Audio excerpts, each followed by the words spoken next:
Hi everybody. Yeah, I started this live stream. Even though we're still kind of in the waiting pattern about the event, it's still good to just have it on and ready. So everybody, welcome to EM Movement. Yeah, just hang out with us for a bit. Yeah, I don't know what to do. Oh, okay. We're gonna talk about this later. No, because you didn't answer. Yeah. Oh, yeah. Yeah, I did, but then I didn't know because I didn't want to. I know, but I don't know why you didn't answer. Anyway, we're gonna start in about 4 minutes, maybe even sooner. All right, now is the time we begin the dimming of the room. All right, brace yourself for a darker world. Yes. Here we go. And then this one. Oh, God. Ooh. Wow. Maybe this one. Can everyone read their paper?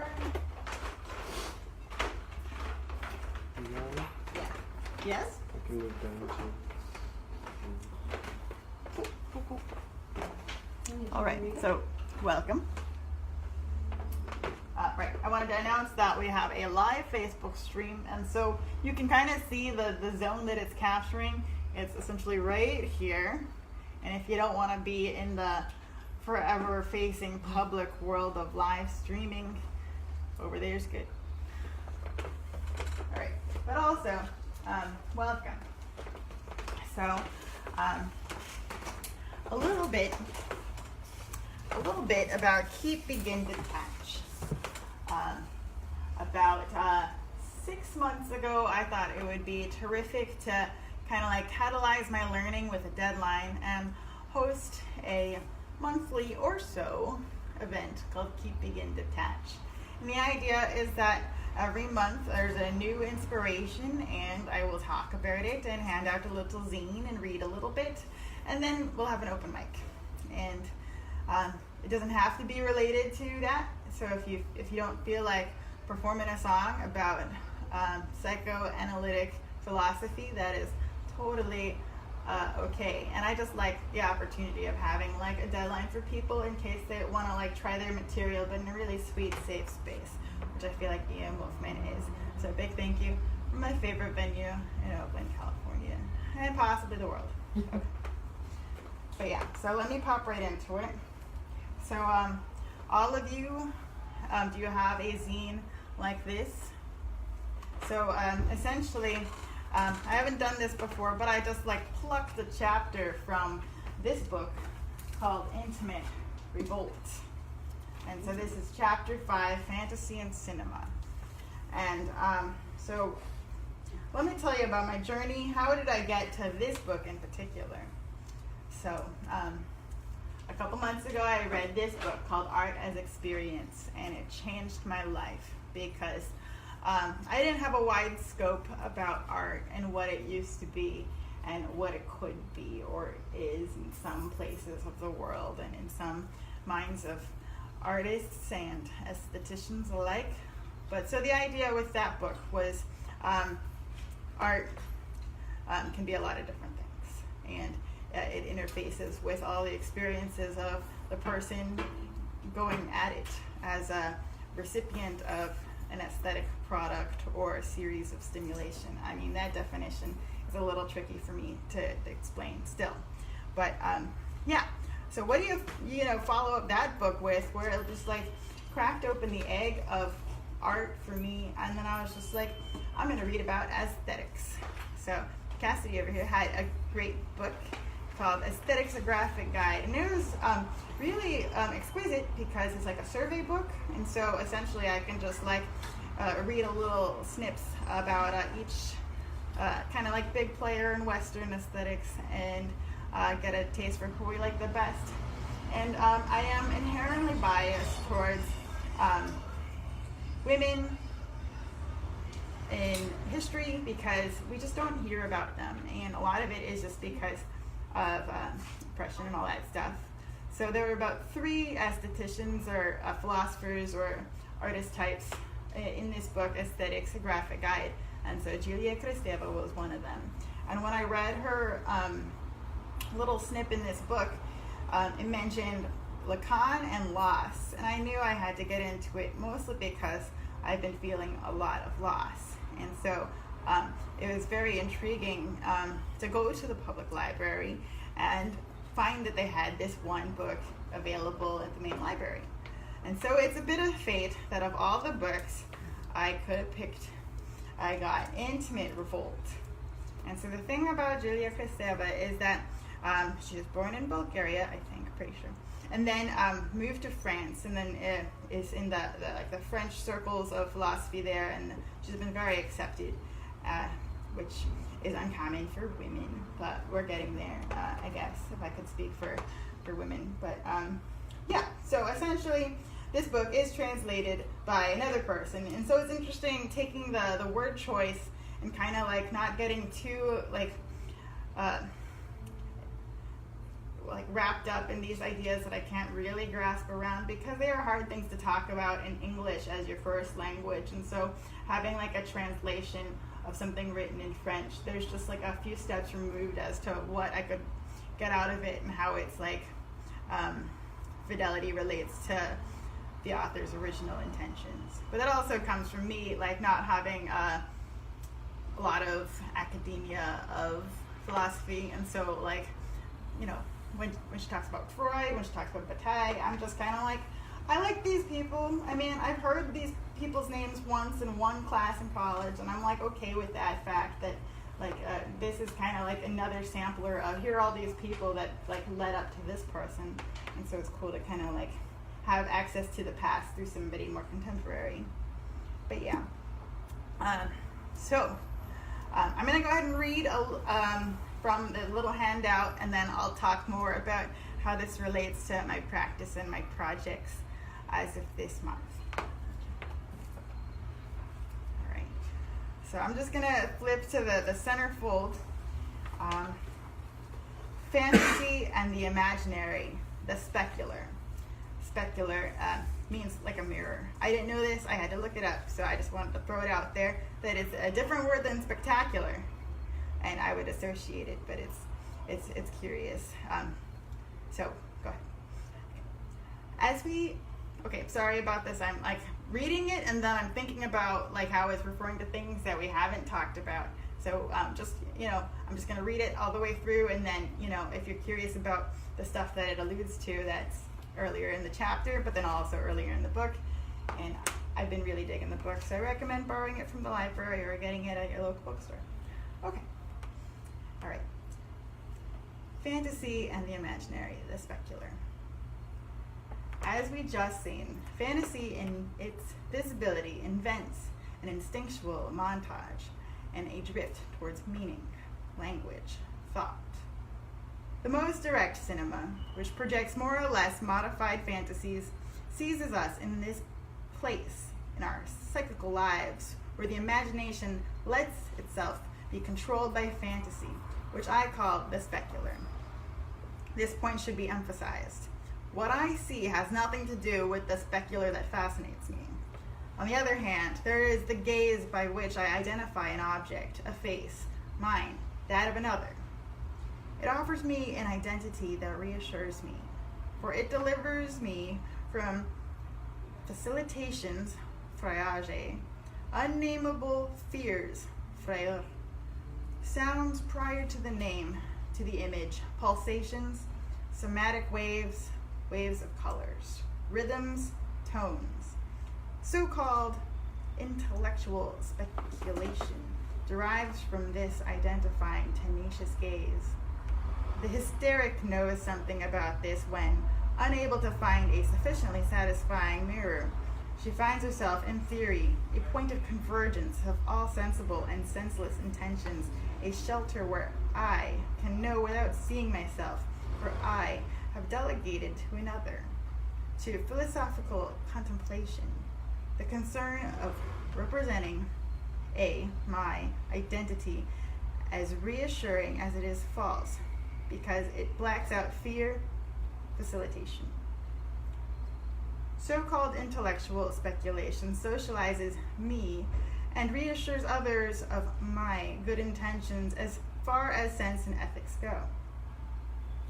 But of my dreamed body, it offers only what the doctor's speculum maintains, a de-eroticized surface that I concede to him in the wink of an eye by which I make him believe that he is not another, that he only has to look as I would if I were him. On the other hand, there's a different gaze. In fact, when facilitation and fear burst into view, this different gaze stops being simply reassuring, trompe-l'oeil, or the start of speculation, and becomes, if you will, the fascinating specular that is at once charming and maleficent. Cinema seizes us here precisely. This is its magic.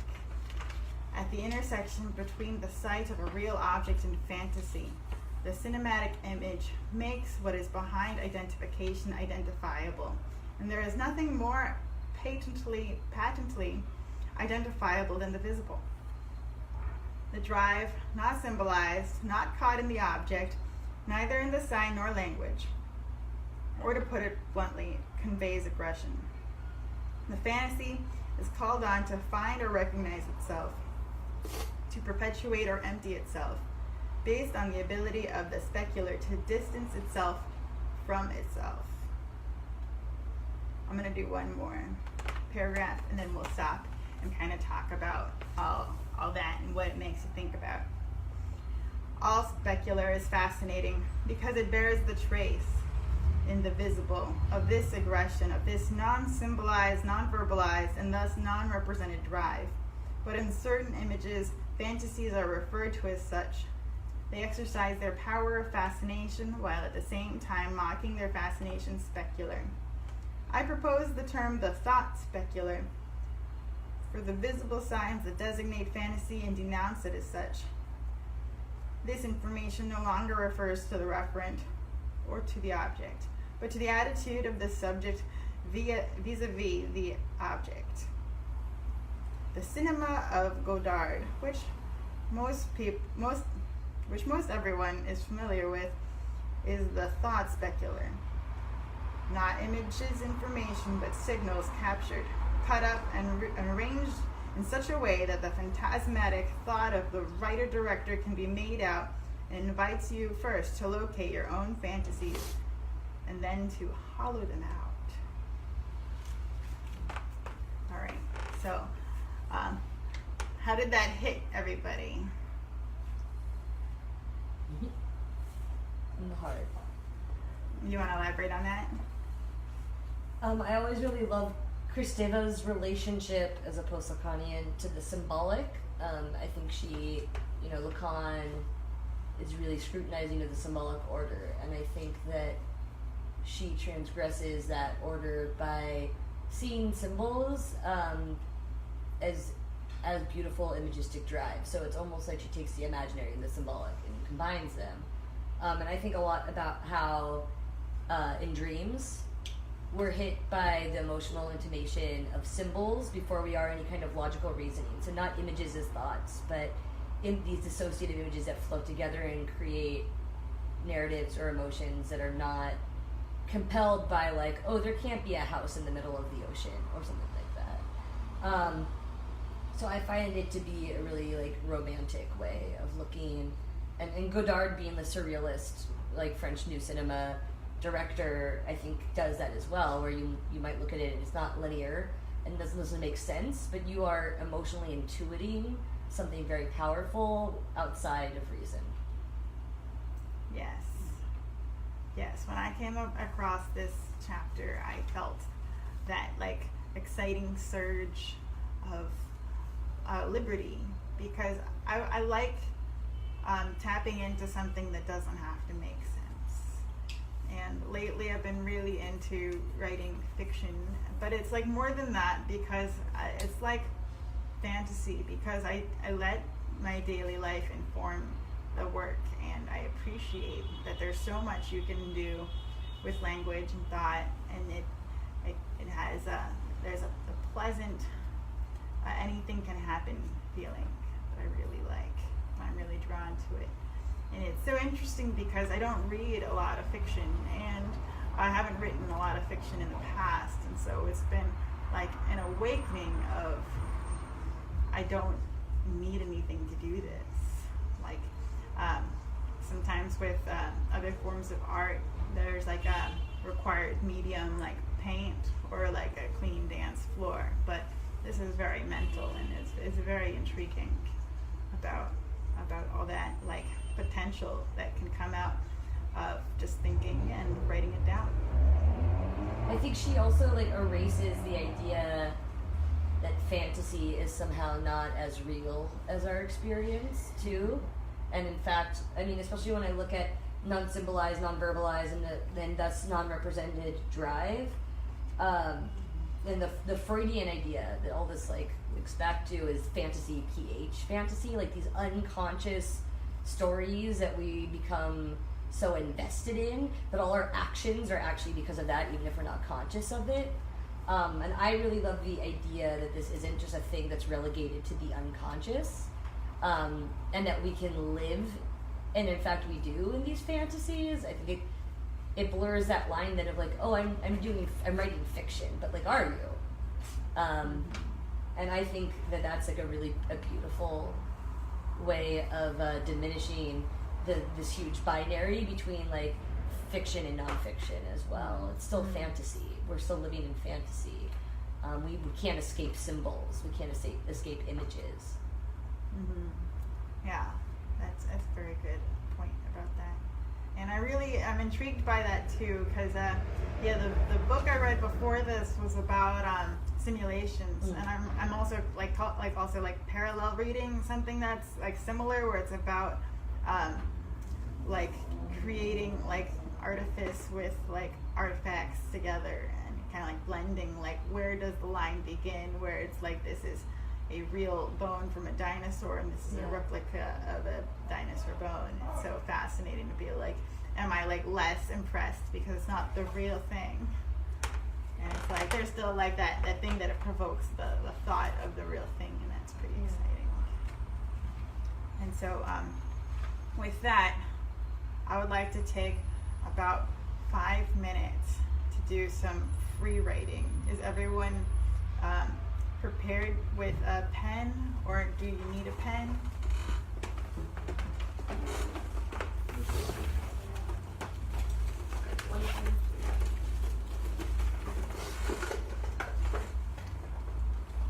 Might have a pen. Hold on. Oh, thank you. Does anyone else need a pen? Cool. Thanks.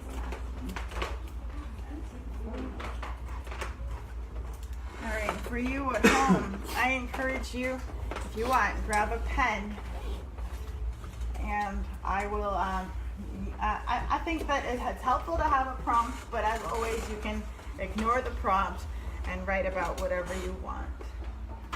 And so, you can also write wherever you want. I brought myself a notebook, but then also this zine has a blank page at the back, which I can imagine might not be enough for what is 5 minutes, can be a long time, but also I can give you more paper too. Does everybody feel ready to drop into a 5-minute write? Cool. Cassidy, could you set a timer for 5 minutes?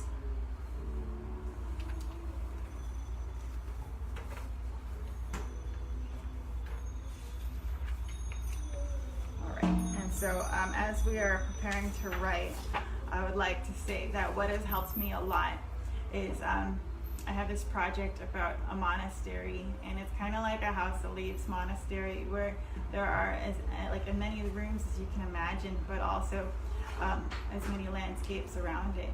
And so if you can like find a place in a monastery, or a place that is like for you in that way, where it has like a room that you want to be in or explore, a series of chambers, or potentially a landscape that you recognize from a memory that you really like, I think it's a really great place to start, and just kind of like putting yourself there, describing what you see and what you'd want to do there, and then find a path through that. All right. 5 minutes. Thank you.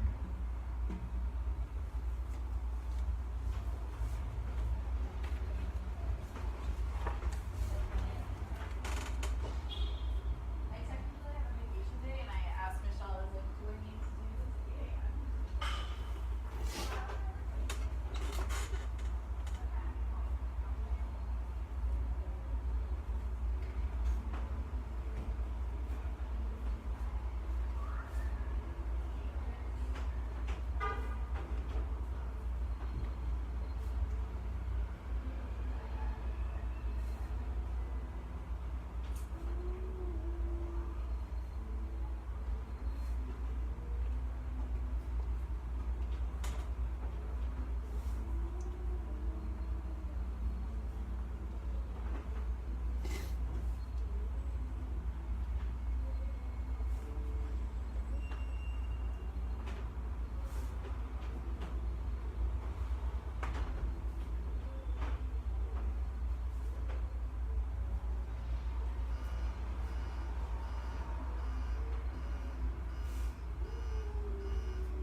said 5 minutes.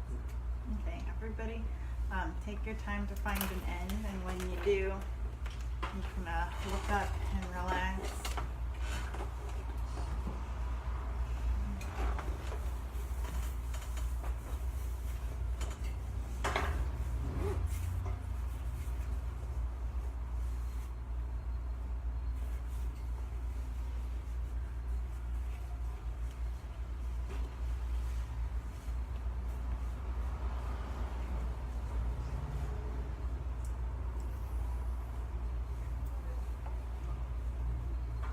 Cassie, can you move that phone a little lower? I feel like there's a lot of bookshelf going on. No, I mean lower, like the next shelf down. Thank you. Cool. Now the audience at home is in our circle a little bit more. I love that stuff. I love looking back at it and being like, wow, my hair was different. But yeah. So how did that feel for everyone? Weird and surprising. I ended up in like a box of fish sticks. Chambers led to making TV dinners and the inside of a box of fish sticks. Cool. Weird. Mm-hmm. Did you, like, was it a familiar box of fish sticks? No, I just remember that I ate them all the time when I was like 5. But I haven't thought about them probably since then. I was in a DoubleTree outside of Reno, Nevada 2 years before I was born, watching a family play in the pool. It was like a really intense olfactory experience. Like I could smell, you still could smoke in the hotels, like so I smelled like specifically Marlboro Golds, like stuck in those terrible generic geometric design hotel carpets, and like chlorine on a towel, and like a scrunchie, and the handle of like a hotel door, the terrible bleach, like stainless steel. I don't think I've ever been to a DoubleTree outside of Reno, Nevada, but it's great to know more about my inner landscape. Fascinating. Do you want to share? I was writing about what I might do in a monastery, and it ended up being kind of blowing my nuts. So I was blowing my nose in a monastery too. I've been there. I love I learned this word the other day, quotidian, but just kind of like going through like the how long it takes to do something in regular time, and kind of like letting something take that much time in my fantasy of where I'm at. Yeah, mine was about being slow. I was in some kind of like stone garden with water. Sometimes I get really into like describing the weather. Like that's an interesting element of being outside, is that like the landscape includes what's above as well as below. But yeah, does anyone feel compelled to read theirs? I can. I feel compelled to read mine. Would you like to go first or second? To you. Okay, I'll go first because then I can pay more attention to you. I don't know if you're the same way where you like to go first and then you can focus. I like to go last. Okay, cool, that worked out. All right, let's go for that. But yeah. It is raining. It is that bizarre hour when it is raining but sunny. It is a golden pink and an absurd orange cloudscape. I feel the stepping stones are slippery. I am careful and slowly move. I pretend it's a game to stay calm. I take my time with each beam-shaped rock. The patter of my umbrella being a trampoline for water. The bounce. Oh, a bouncy umbrella it is. I feel it pull as well. The wind takes hold of it. I take it back from the wind. My face is wet. like I've been crying. I feel emotionally raw, like I've been crying. I see a glimmer in the water that's different than the shine from the oblique sunshine. It is a metallic shine. I've been down to fish something out of the pond. It's heavy, it's hard and cold and wet. Its strange clicking noises makes me think it's a clock or a calm bomb. It doesn't seem menacing, just patient.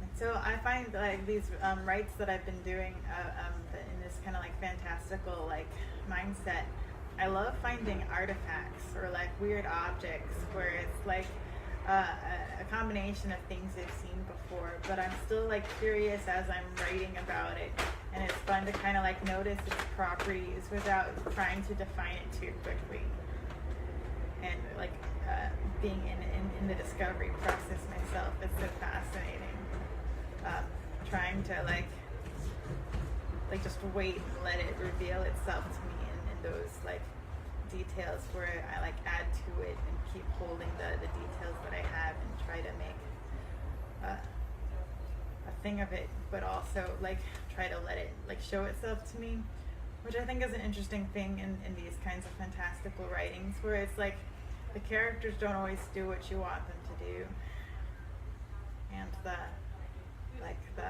objects are sometimes reveal something dark or unpleasant, and it's been interesting not fighting that and just like kind of pulling it out, and I've been relieved by it, and it does have like a kind of like psychoanalytic feel to it, where it's like, you know, I'm processing things and giving it names and voices and actions that kind of move it into like a way that I can like look at it like a mirror. It's really cool.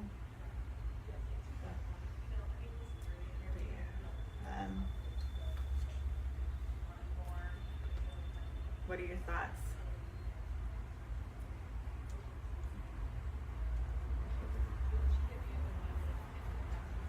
Cool. So, yes, I'm ready for Sasha's reading. Yeah, okay. I am standing in the long fluorescent lit hall of the Doubletree Hotel outside of Reno, Nevada. It is 1986, 2 years before I was born. The stale scent of camel golds clings to the generic geometric designs on a carpet compiled of conventional shades of green. The ice machine rattles, exhales. I am wearing a pink sundress. I can hear a family from the Midwest, most likely, playing in the pool outside. I'm staring at them out of a small window beside the ice machine. A dirty towel, chlorine wafting, is by my feet, an orange scrunchy hair tie too. I walk down the hall to a room that I know is mine. The handle is cool, stainless steel, smells of bleach. I am alone. I open the door. That's where Cool. I love like ending lines where it's like there's, you know, either like closure or suspense, and both are great. So and I knew what I was like about to start writing the inside of the room, and I was like, no, with the alarm went off. I was like, just leave it there. Yeah, that's cool. Leave it like a true crime documentary. Yeah, I've often left characters in places, and it's just like there's like not like a continuous like I don't know what happens after that. Yeah. And I like how fragmented it feels, and how it's like a dream where it doesn't have to connect to each other.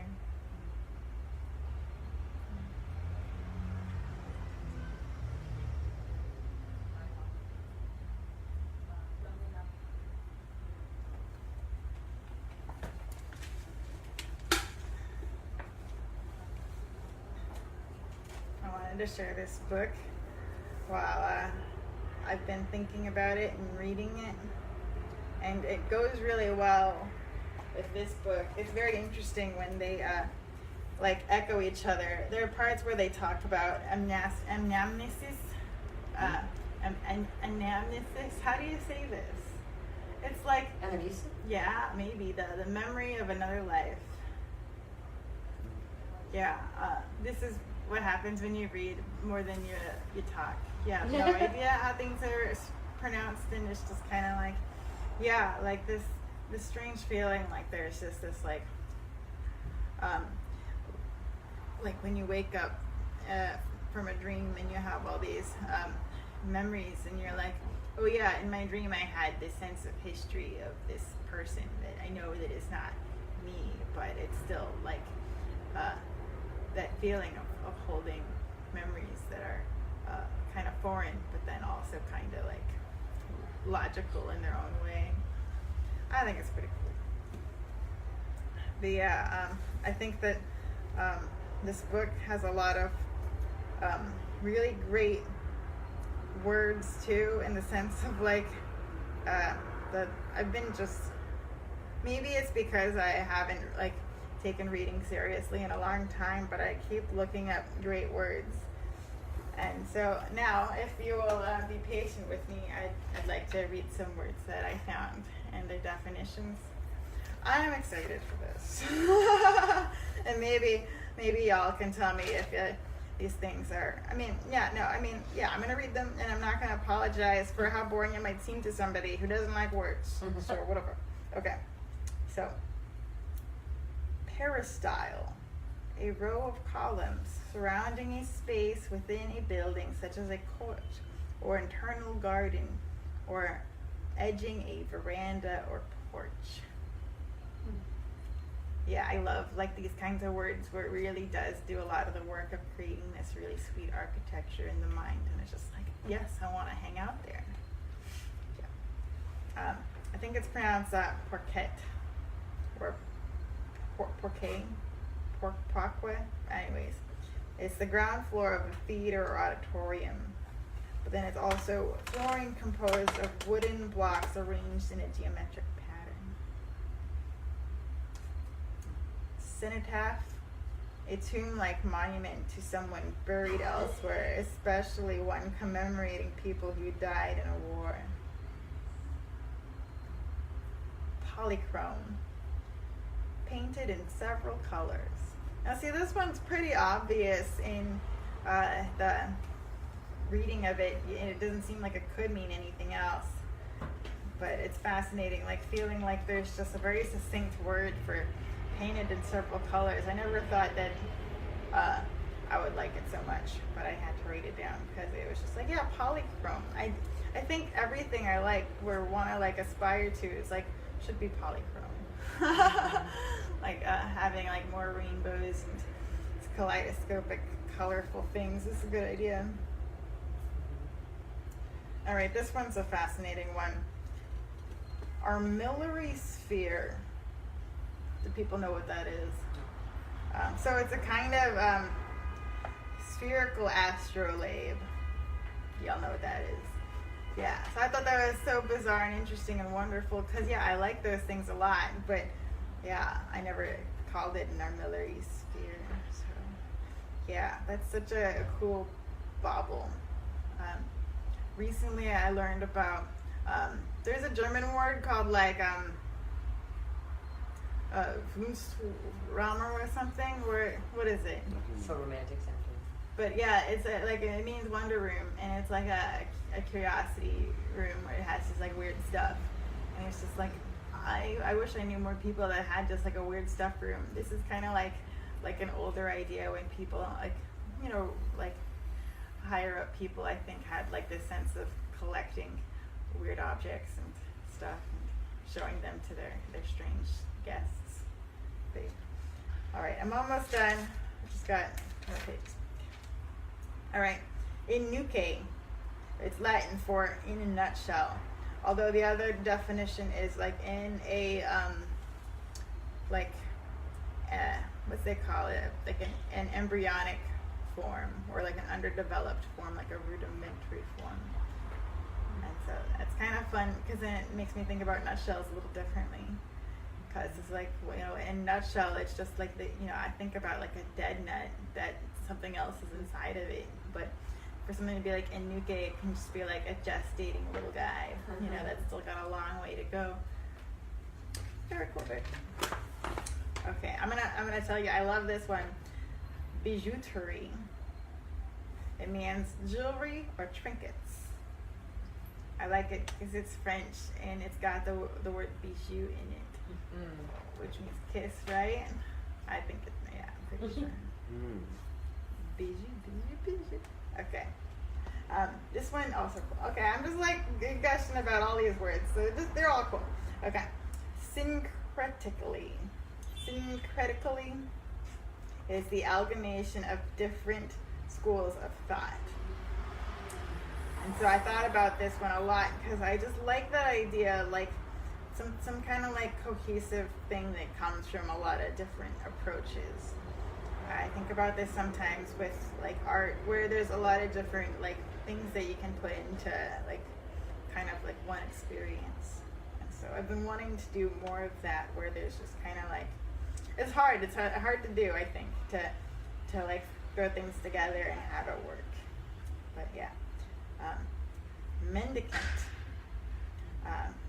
This is a begging monk who has like a vow of poverty, and I find that really appealing because I'm really poor, and so like I like that aspect of like there are people that have like made it their like life to not have things, and it kind of goes with this kind of like monastery project in the sense of like I don't need all these like toys or materials to do work, and like to have nothing, it's in a lot of ways a relief. But yeah, I'm gonna keep going. Trouvaille, another French word, it means a lucky find. Theogony, a genealogy of a system of gods. Viaticum. Now this one's a cool one. The Eucharist as given to a person near or in danger of death. So like Catholic priest guy, or I think a Protestant, I mean I don't know about religion a lot actually, but yeah, some blessed dude has these cookies and just like shoves it in your mouth so you'll like go to a good place later. Pentecostals. Yeah, Pentecostals. Yeah, and so I find that like sweet. I'm not religious in that way, where it's like I mean I have a hard time imagining how like this wafer is gonna like work out religiously, but the comforting the dead is such a beautiful thing. It's a very interesting line where it's like I want to help this kind of like ritual in a way too, but I also it's just like a gesture that's really important and interesting. But yeah, the other meaning is a supply of provisions or an official allowance of money for a journey. And so it's kind of fun to think that somebody could spend a Eucharist in the afterlife or something. Anyways, I learned the word glossolalia. And it's a phenomenon of apparently speaking in an unknown language, especially in religious worship. It is practiced by Pentecostal and Charismatic Christians. Trivium. Back in the day, they had like 7 divisions of liberal arts, and they arranged it into a group of 4 and then a group of 3. And so it's such a fun, weird way to just be like, oh, you know, the 3 or like the 4. And so the 3 are rhetoric, grammar, and logic, and the 4 is scientific, which is music, arithmetic, geometry, and astrology or astronomy. Edulcorate, it means to make more acceptable or palatable. I really like looking this one up because it's got that word dulce in it, and so it's cute to be like, just sugar it up, baby, and it is acceptable. And then the last one of my list of fun words that I learned while reading these 2 books, mantic, relating to divination or prophecy. Yeah, like I think about that too, because then it's like a praying mantis is just like super like mantic. That's just kind of like all about it. But yeah, mantic. It's a fun one because then it's like there's something really cool and profound to have like I guess an aspiration for divinity, you know, where it's like I think it's noble and exciting to feel like there's a destiny involved in what you're doing. But yeah, I've been really enjoying looking up words and kind of like allowing myself to take the time and stop what I'm reading and go to my phone and go to the browser and type in the word and then look at the word and write it down. And it's tricky because it does take me out of the flow, but then there's been so many times where that word has been like used again and again, and it really hits home that it's important to just like get that meaning right so that the whole like paragraph makes sense. Yeah. How are we doing on time? Like 7:22. 7:22. Excellent. We're making great time. And so that concludes the me talking at y'all's portion, and now we're leading into the open mic. Does anybody have anything they want to perform? I got something too. And you go first. Cool, this is great.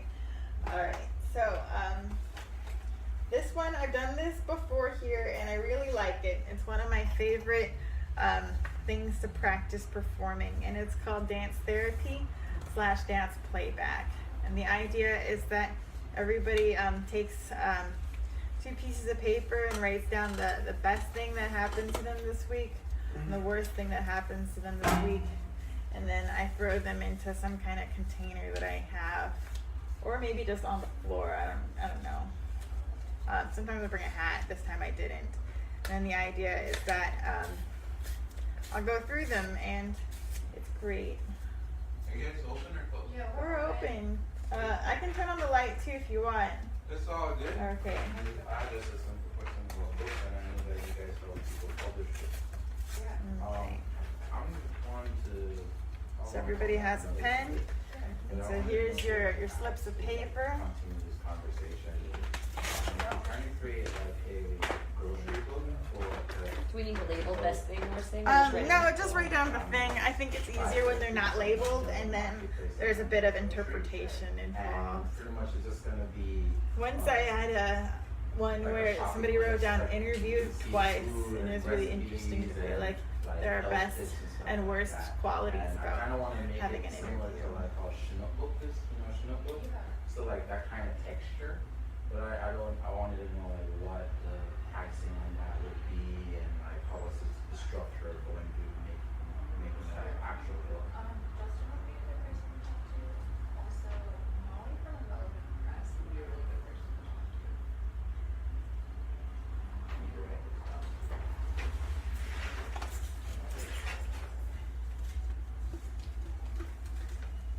And so when y'all are done, I'll collect it in this sweet hat.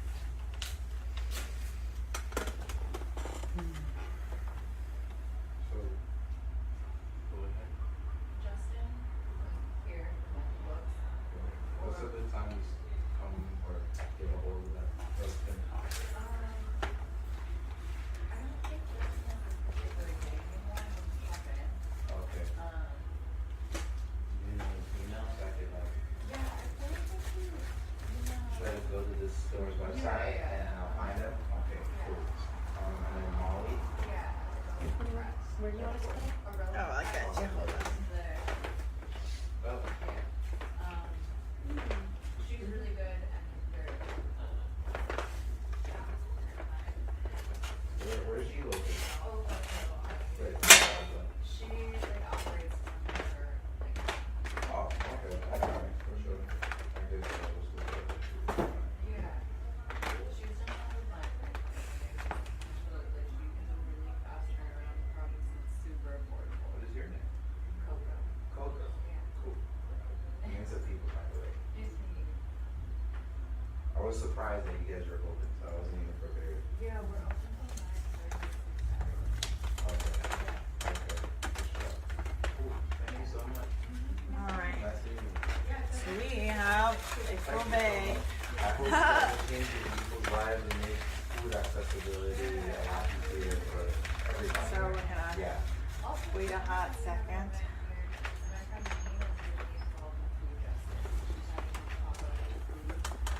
What time? I want to say 7 to 9. Okay. Yeah. Alright. Yeah, it's interesting when like nobody's looking at the like live video right now, because it does feel like Yeah. it's just a phone, but then later it's like Yeah, I think it. Alright. Tad Roman is watching. Oh, okay. Very cool. Very cool. All right. Anyways, so we have this beautiful bag of things, and welcome to dance therapy / dance playback. Danced for hours Thursday with my homies.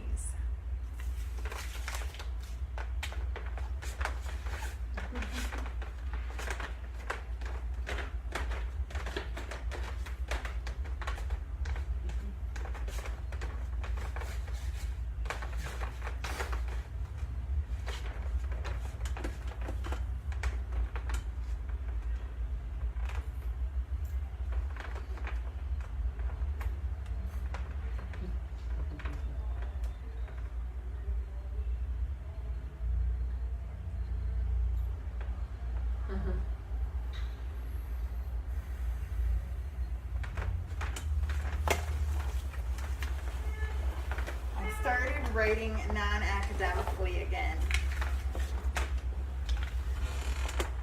And then there was no footnotes ever.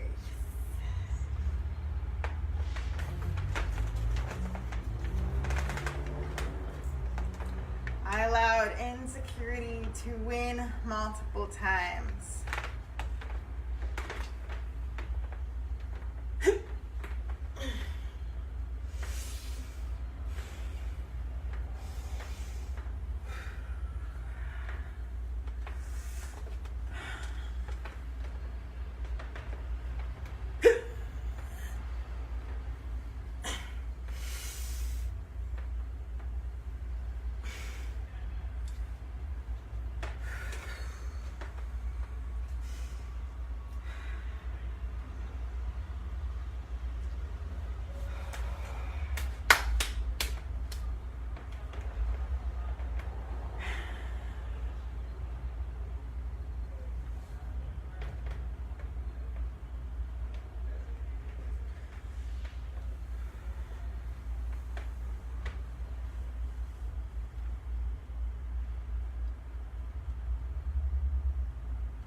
Walked in on landlord fucking his boyfriend in the kitchen while I tried to make breakfast.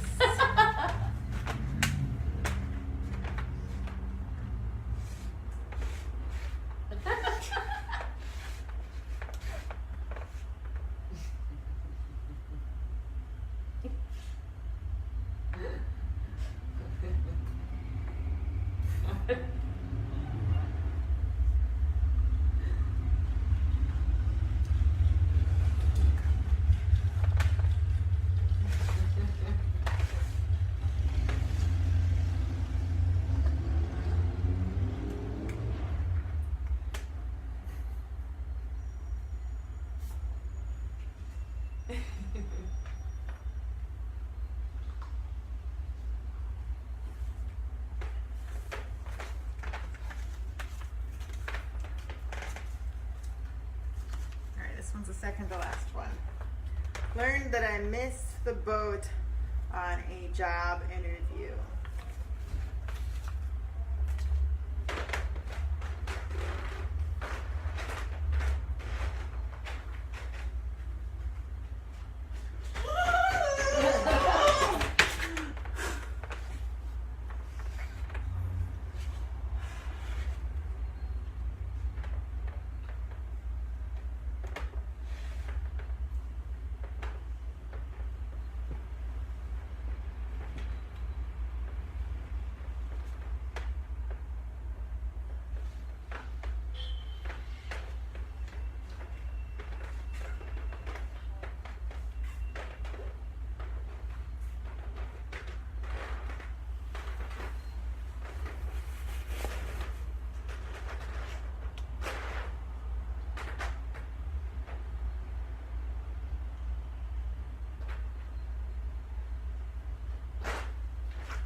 carried on with a Halloween culinary tradition.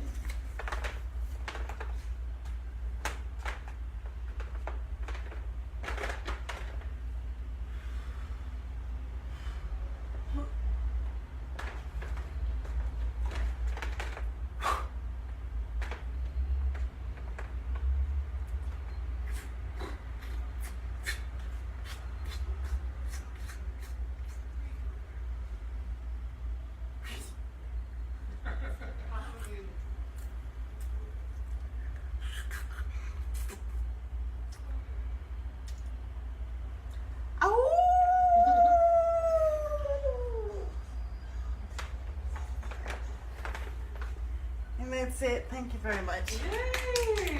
Woo! All right, and now for Sasha. Did you turn the favorite? Yeah.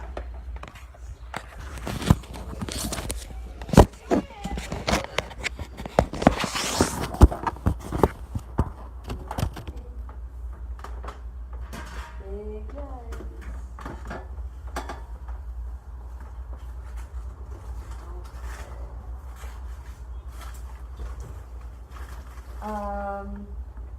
So I wrote this in dedication to my beloved Kristeva and her discourse with Aurorai and Sisu on queer women loving each other. So it's like a psychoanalytic mythology of sapphic desire. And it's called Sapphic Signifying Chains and the Mythos of Desire. I am prone before you, a writhing caduceus, a howling, undulating ribbon of healing, a cacophonous vivisection, maybe a repulsive spectacle. No one can hold you the way this obsidian night, ever-sucking vortex of my sopping, succouring heart can. I am a great cathexis of desire, wherein entire civilizations erect monuments to an ardor more like self-immolation, more like Pompeii, heart as Vesuvius, more like the incalculable smolder of interjected lost objects. Transitional formations are foolish landmarks in the object impermanence of our psychogeography. But in that dark continent, discovering you is a return home. What does it mean for a woman to love a woman? Occupational narcissism, the projective identification of ego ideal? No. We know that to be anathema, the telos of Sappho, the phenomenology of soft breath against hard sighs. I want your mysteries. Give me your abject. Give me all the disavowed auspices of your heart so that I may tend to those precious transgression, these erotic ordeals. I am crushing pomegranates between my lips, bleeding all over the porcelain of your skin. Let me stain you. Let me make a mess of your symbolic order. I am spinning honey and spit into the embers of your hairs, waiting for pheromone cartographic instinct to bring me back to you after so many lifetimes apart.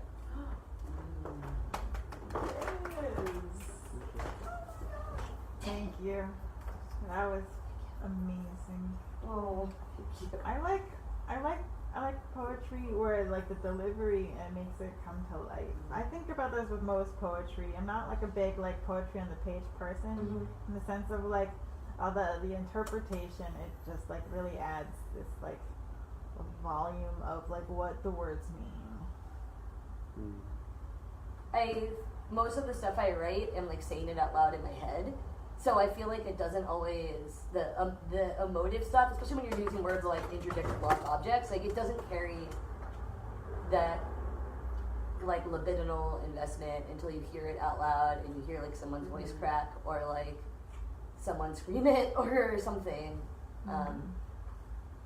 But I wrote that Tuesday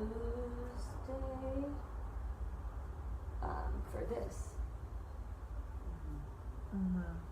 That's really excellent. I'm really interested in the word libidinal. I think about it because I just recently encountered it, and then like in my process of this monastery project, I feel like there's just so much like desire that I put into it that I feel like I've only started to admit to myself comes from this very like steamy hot place. And it's interesting, like not running away from that fact that kind of feels like a stereotype that, like, you know, these are like kind of like love songs, but for me, I like, it's just where my energy comes from, and I'm like not like trying to like frame it like I'm all about art, when it's really I'm about this thing that it shows is that there's a certain kind of like emotional love, but also like a physical love. Yeah. Like there's just a well bursting. Well, I'm not trying to trigger Cassidy with memories of having to take psychodynamics, but I really love the way Freud wrote about libidinal drive as this thing, like we only have so much libido, we only have so much desire, and we invest it in things. And the importance of having to like retrieve it when that thing is no longer the thing we're supposed to be investing in, or can't reciprocate it. Otherwise, we go into this state of like, we don't more, and we just go into this repressed state of like pathologized depression because we can't bring that libido back to us. But I always think about how like the dangers of investing libido into a person that you haven't met yet, or something, which is, or a relationship that isn't yet begun, or when you write a poem, a love poem about someone, and you're investing this libidinal drive, it's like such a risk, it's such a gamble, it's such a gamble to desire, to want, and to yearn, when you don't know if that investment is gonna like pay off yet, and you only have so much of this to give. And what does pining look like, and what does unreciprocated investment look like, and what does that mean when you try and maybe like your soulmate is right next to you and you don't know because you've invested in this other thing. And I don't like the idea of like love being a scarcity, right, or a commodity that you can run out of, but I think energetically we only have so much we can give, and like oftentimes we don't love ourselves enough to be deliberate about who we invested in. Yeah, I'm really intrigued by that, because I'm on the other side of it in a way where I feel like it's kind of like grief, where it's just like I like to let it move through me in however which way it does, and a lot of the time it is like for people that I mean there's that weird one-sidedness of it, and I don't like dislike that, even though it's some kind of like sadness, but there's also like that thing where you're building something for someone, and like the thing dopamine, where it's just like you're excited about the potential, like more than the actual thing. It's just like the anticipation of a reward. There's its own like somatic experience in making something that you think will be cherished. It is fantasy, right? Like it goes back to Kristeva. It is like this thoughtless object, this symbol, this like I love the term cathexis, and I used it because I love the idea of like an emotional imprint that occupies a space inside of you. Like this passion, this desire, this longing, this yearning has like set up camp inside of you. It is occupying you. And we spend so much time introjecting things into other people or projecting things. And what does it mean like to have when we're not paying attention, this thing like set up inside of ourselves, like take up space in ourselves? Like how many of other people's lost objects do we hold when we're just focused on the objects that we're setting up camp in someone else with, That's such a cool word. I've never really like heard it explained in a way that I understood. Not the cathexis. Yeah, the cathexis. It's the noun of catharsis. Or it's related to catharsis. Yeah. It's related to catharsis. Is it different? I think it's different. Cathect is the Cathexis is more of something you do. Catharsis is just an experience that you can be passive or active. I think, catharsis is like where a thing can move through you, and cathexis is like a thing fossilizing inside of you more. Like, I see it as like an army setting up camp almost, or it was used a lot like as a military strategy term, and then Freud started using it for psychoanalytic pathology, or the way that symptoms solidify inside of us. Like these symptoms set up camp inside of us and start enacting themselves, almost as if they while they are a part of us, they are like errant entities inside of us that function almost autonomously. Because it's so hard for us to recognize that since it's unconscious. I think that like that really resonates with me because I've been starting to use this like metaphor of like a house in my heart where it's just like everybody's who's in there has got their own room, and it's interesting when like there's that like unrequited feeling like I put other stuff in the room for them and they're like projects, but they're also kind of like that thing of like the inspiration that I got from this person now like motivates this project, and they kind of occupy the same space in that little heart house. And it's been really helping me kind of like when I have like a lot of emotions, like I just like it just starts to crystallize into this project of that just helps me like not get too like wrapped up in the drama of my life, but allow me to kind of like move through it because it sometimes feels like a lot. Yeah, I think a lot about attachment, and like the way attachment is pretty much never consensual, which is like weird. Like the way we attach to other people is implicit a lot of times, and then it's so eviscerating when the attachment is not. Like our weird tendrilless heart like reaches out longingly to this other soul, and I wonder how being quiet or complicit in that, like how many other tenderless hearts don't get to like entwine around our own, or how many like I don't know. I wonder, like, what it would be like to speak directly to someone's attachment from your attachment, like what that, from like a role play perspective, even what that might look like to have like this really scared, neglected part of me that longs so incomprehensibly for your affection or attention, is like asking that part of you, whatever your attachment is. And I think a lot of people that are really like anxiously and overwhelmingly attached tend to find people that are like more withholding. And like, what is a conversation between attachment styles look like outside of the person? Because I think at the end of the day, we are like our attachment styles. Mm-hmm.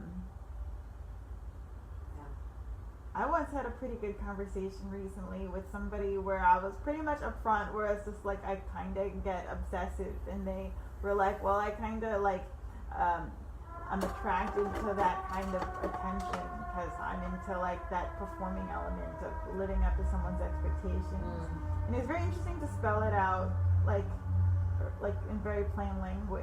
And I like the idea of people doing that more, like in the sense of just kind of like, this is like a pattern that I've noticed with me. And it's like once you name it, it just seems like so like settling for me, because then I don't have to like feel like I'm holding this secret about like the way that things like kind of blossom into this thing. And it's just like, I have so much respect for that though, because it's so hard to be to that, again, that risk, right? Like of the thing you've already, without wanting to, invested in, and now to be transparent about it, like you risk it being rescinded, whatever is there, right? Like, I mean, you also risk it being reciprocated or like becoming a beautiful thing. But I know that I am someone who has spent like a great deal of my life being too afraid to make like a move. Like, could write poems all day about it, or like, you know, be stuck in that fantasy. But at the end of the day, become very like debilitated by the actionable part of it.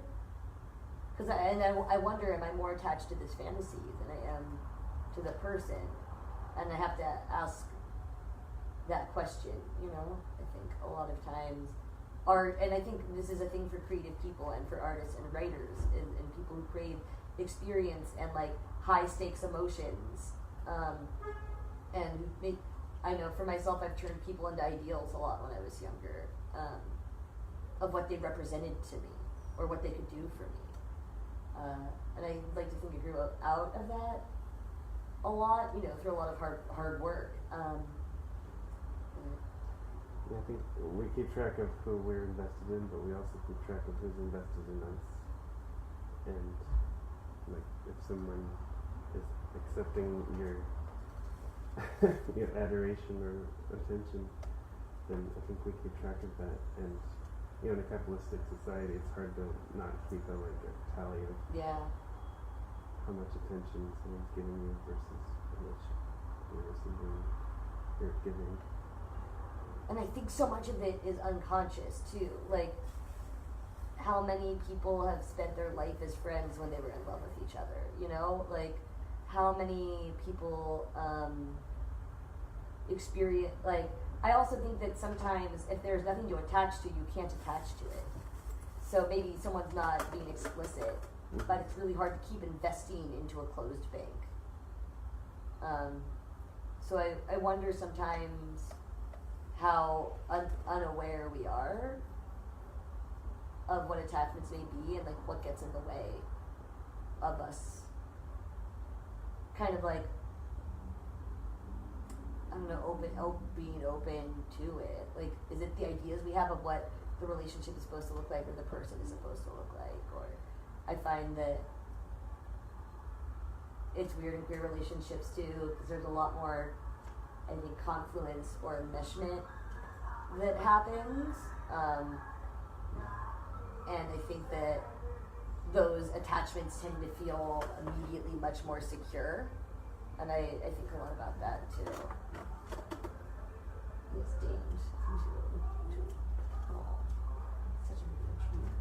I'm really intrigued about exploring like queer relationships and how they differ because of their like different communication style, I think. But I mean, yeah, I haven't read like I don't think any queer theory at all. It's still such a new word to me. When people talk about it, I'm very curious, like about how it relates to jokes I've heard, and that's like the extent of how much I know. the U-Haul jokes and stuff. Yeah, like because I really like that because like I'm all about U-hauling and it's so fascinating because it's like what makes that queer, you know? But also, yeah, the confluence thing is such a great ideal. But yeah, it's like almost I think a lot about how some of the more like shitty psychoanalysts saw lesbianism or homosexuality as like that's why I brought up like occupational narcissism, like it's like a narcissistic, like a love for the self. I think obviously you're born a certain way, but I think also the dynamics you have with your parents are a huge part of that. Like I had a narcissistic mother, so I crave women loving me because I felt like my mom didn't. And then like obviously as I got older, I eroticized it. But I think it's more in the head than it's like I've had male friends that I've felt a great level of confluence with immediately. But it's like only women that I've really fallen in love with. And I wonder, or like non-binary people, but never, there's like a block up, and I've always been really curious about that. Even when I was a sex worker, like it was very evident. It was like, no, you will never understand. You'll never understand this heart. Like you'll never understand the way I love. And I wonder if a lot of that is also cultural shit about like, oh, well, men don't, blah, blah, blah, you know, like all that unfair stuff that comes up about men not having or being like sentimental creatures. But I think so much of it is tied up in the hysteric trope. Like I'm a dramatic lover. Like I love so hard and enthusiastically, and there's like no chill about me as a human being in general. And part of me is automatically like a man would never, like a man would think I was crazy, a man would think it was too much, a man blah blah blah. But I've had so many conversations with women where it seems like the similar wavelength. But I really wonder if that's just because that's how we're taught to have conversations. Definitely. yeah, I think it's tricky to speak to that because I don't know what it feels like to be like a man. But it's interesting thinking about like a lot of the connections I've had with men that it feels like they're open, but then again, it's that they're like I have my ideas about why like gender and conditioning creates this kind of like sensitivity that is attractive, like specifically in certain like personality traits that women have. And like I think a part of it is like there's certain like aesthetics that like women are more conditioned to like get into, like there's like the prettiness of it and all that stuff that is very appealing because of like just like weird tides of aesthetics and misogyny that have created this like confection gender in a way where it's like it is sweet. I don't know, like I'm still like trying to figure out like stuff like that where it's like what you know, like the preening thing and the frolicking, like there's a certain kind of like adolescence that's held on to longer by women or something. Well, yeah, think about how romantic like teenage women's friendships are, right? Like, I don't think I had nearly half as a romantic relationship with any dude I ever dated as I did with like my friends in high school. And I think that like I'm also not attracted to other femmes. I'm only attracted to like masculine-centered women. So I always think about how that brings a really interesting component into it too, because it was like, well, what? I'm not attracted to femininity, but I'm attracted to something I identify as like a woman's emotional way of experiencing or being or communicating. I don't know. This is like a really weird. I think this is part of the reason why these theorists like Kristeva and Yorgora and Sisu worked so hard to come up with this idea of like a queer femininity discourse, because you kind of start to have to make like words up to a certain degree because it doesn't exist within the lexicon in a way that makes sense. You just kind of have to start making it up. I think that's such a great place to like start because yeah, like the representation is very skewed because of how like for the majority of Western culture there's just been a lot of like man talk. So I'm really excited about getting into it and being able to like build off of these ideas because there's so much happening in today's like I think specifically in like Bay Area queer culture because we're so progressive, but there's just a lot of different feelings that can be felt. Yeah. Word. But anyways, on that note, any last thoughts before I wrap up this month's Keep Begin Detach? No, this was great. Thank you so much, Kat. Cool. Thank you for joining me.